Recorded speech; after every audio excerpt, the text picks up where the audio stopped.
Uruguay की old Christian club rugby team chilli की ओर उड़ रही थी। हंसी और एक्साइटमेंट से प्लेन भरा हुआ था। फेयरचाइल्ड FH-227D एंडीज से गुजरा, सपने और अपने लोग सवार थे। अचानक टर्बुलेंस आ गया। पायलट घने बादलों में खो गए। एक जानलेवा गलती कर बैठे। वे बहुत जल्दी नीचे उतर गए, सीधे पहाड़ों में। मेटल चीख उठा, पूंछ टूट गई। पैसेंजर्स ठंडे अंधेरे में गायब हो गए। फ्यूजलेज क्रैश हो गया, एक सूनी बर्फीली घाटी में फिसल कर रुक गया। शांति, फिर घायलों की चीखें। 45 में से कई जा चुके थे। बचे हुए लोग घायल थे, डरे हुए थे और फंसे हुए थे। बर्फ और चट्टानें दूर दूर तक फैली हुई थी। ठंड बेरहम थी। वे टूटे हुए फ्यूजलेज में दुबक गए। शहर के कपड़े जमी हुई वाइल्ड के लिए नाकाफी थे। रात हो गई, तापमान बहुत गिर गया। उम्मीद की किरण टिमटिमा रही थी। उन्हें लगा कि रेस्क्यू जल्द ही आ जाएगा। उन्हें बस रात भर जीवित रहना था। यह मुश्किल तो अभी शुरू ही हुई थी। सर्वाइवल ही अब उनका एकमात्र गेम था। दिन एक साथ घुल मिल गए, एक लगातार स्ट्रगल में। फ्यूजलेज उनकी दुनिया बन गया, बर्फ उनकी जेल। खाना जल्दी गायब हो गया।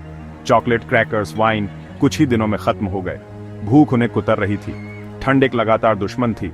उन्होंने कॉटन और लेदर खाने की कोशिश की, लेकिन किसी से भी दर्द कम नहीं हुआ। रेडियो उनकी आखिरी उम्मीद थी। हर दिन वे न्यूज सुनते थे। 8वें दिन उम्मीद टूट गई। सर्च बंद कर दी गई थी।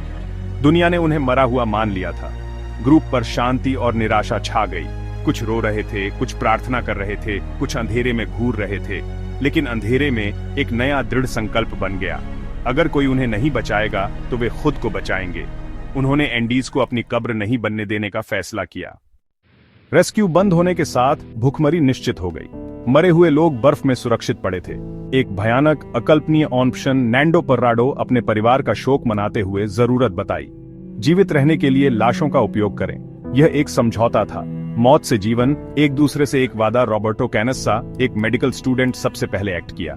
यह ट्रॉमा का पल था, लेकिन जीने की इच्छा का भी उन्होंने माफी के लिए प्रार्थना की, यह समझते हुए कि यह सर्वाइवल था। बर्बरता नहीं, पोषण ने उन्हें ताकत दी। लेकिन फिर से त्रासदी आ गई। एक एवलांच ने फ्यूजलेज को दफना दिया। 8 और लोगों की जान ले ली। कई दिनों तक फंसे रहने के बाद उन्होंने खोदकर बाहर निकाला। दृढ़ संकल्प और मजबूत हुआ। मौत हमेशा पास थी, लेकिन उनकी दृढ़ता भी वे जानते थे।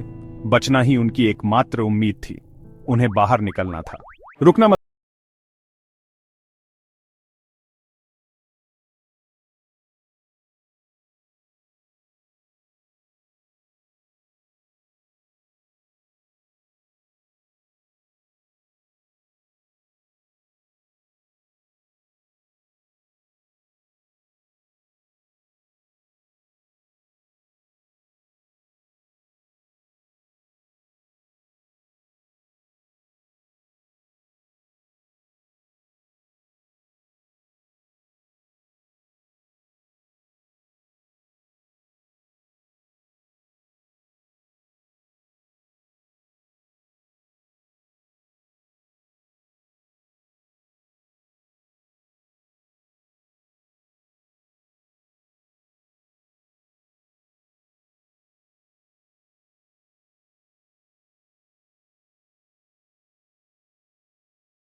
छोड़ दी थी।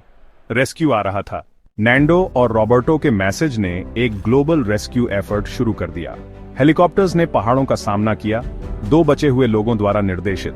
72 दिनों के बाद दुनिया को पता चला वे जिंदा थे। बाकी 14 ने हेलीकॉप्टर्स की आवाज सुनी। आखिरकार मुक्ति। बचाए जाने पर आंसू, गले मिलना और अविश्वास फूट पड़ा। मुश्किल खत्म हो गई थी, लेकिन उनकी कहानी अभी शुरू ही हुई थी। उनके जीवित रहने की खबर और उन्होंने जो विकल्प चुने ने दुनिया को चौंका दिया और प्रेरित किया। ज्यादातर ने हॉरर नहीं देखा, बल्कि साहस और जीने की इच्छा देखी।